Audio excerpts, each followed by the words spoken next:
Hello everybody, this is Dave with Gizzys Paracord. I've had a number of requests about how I add a cross to my Paracord survival bracelets. So what I decided to do today is just go ahead and bring one out, show you a finished product, what I've already done. This is one that's actually going to Oklahoma to a church group. It's purple and black with the white cross running through it. So let's get into it. This is how I make this happen. This is a single cobra knot. What I've decided to do today is, rather than using one this size, I'm going to use one of my king cobras. So this is how I get it done. First of all, you want to make sure you got everything with you. You got your scissors, lighter, your forceps to pull the cord through, and of course a small piece of cord, whatever cord or whatever color cord you want to use to make the cross.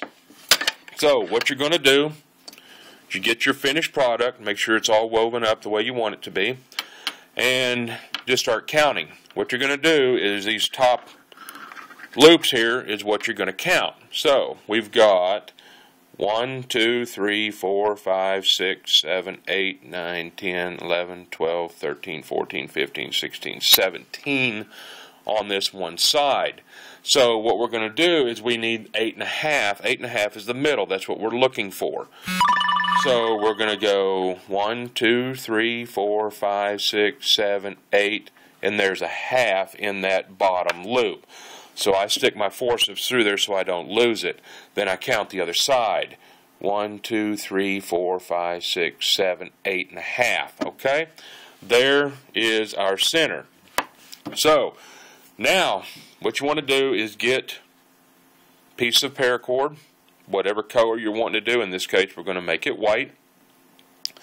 And then you're going to want to cut you a small piece, about this size. This ought to do it. Then you're going to want to get you a lighter and just lightly burn the tip so that it doesn't fray. You do not want to flatten that tip, okay? You want to actually make that tip just a little bit more of a point. And the reason for that is, if you make it flat, you're going to have a hard time pulling it through the bracelet. Go to your other side, same thing.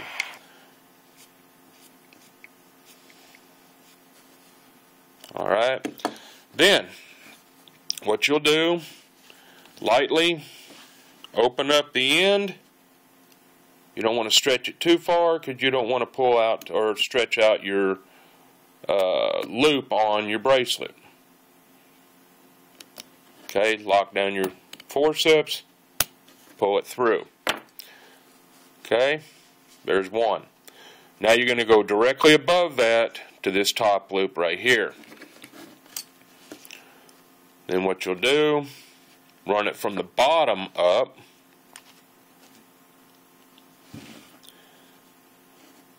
Open up your forceps a little bit. Crimp that down. Pull it through. Now then, now it's safe to just go ahead and go on the back side. Clip this tip off. Alright? You never want to melt paracord after it's already been melted once. You want to fray that end.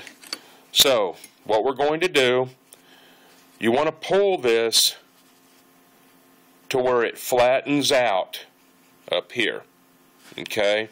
You don't want it bound up or twisted. So you keep pulling it.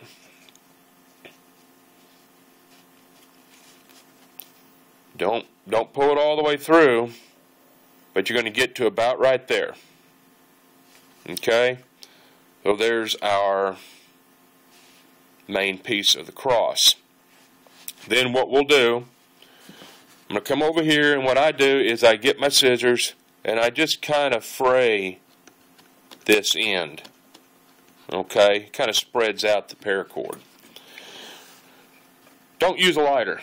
Okay? when you're going to make your weld, the last thing you want to do is use a lighter on that, because you end up getting all your surrounding cord around it as well as the bottom piece. It kind of makes it look ugly. So what I did, went out and got me a little mini torch, wrapped me a grip on there, and the reason for that is that's kind of small around, it's hard for me to hold. So what we're going to do, light your lighter, and then you get your torch going. Bring down the flame just a tad, and you don't want to use the flame to melt this. You want to use the heat from the flame. So just gradually take it down. You see it start to flame off of the cord, you want to lift up a little bit. Okay? And what you're trying to do is you're trying to bring that cord, melt that cord down into the gap of that loop. Okay. What we're going to do is we're going to let that sit for a minute.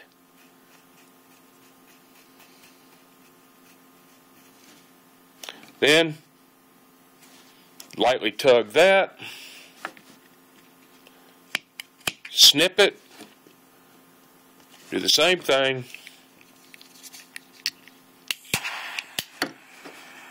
and come back up this way. Go away from your bracelet. Alright, there's our main piece. Now what we're going to do, we're going to go from here to here. Okay, so what I'll do, on the King Cobras it gets kind of tough. Sometimes it's easier to work with if you go to the bottom. What you're going to do is kind of try to split up through the cord to find the gap.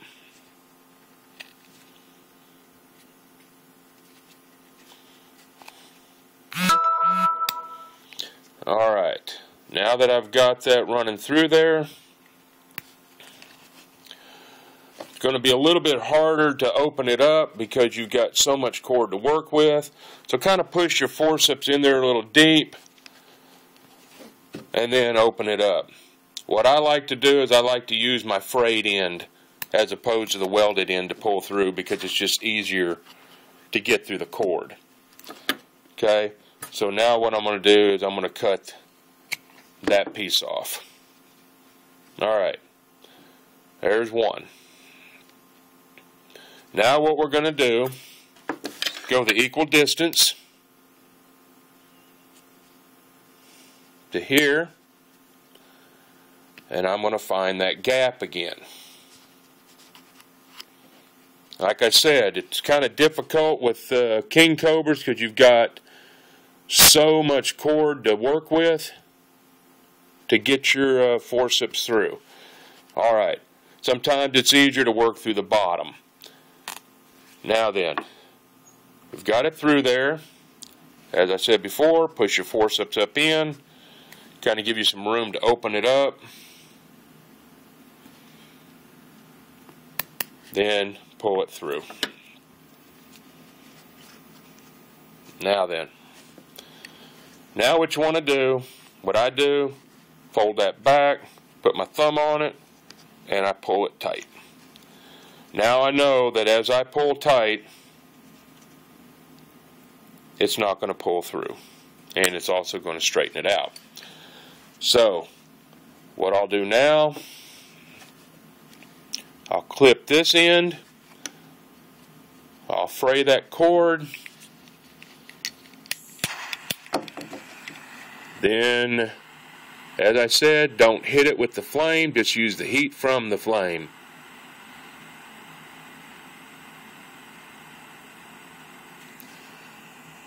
And we go back over to this side. And there you have it. You have a cross in the bracelet. Hope that helps. Once again, this is Dave from GizzysBracelets.com. See you later.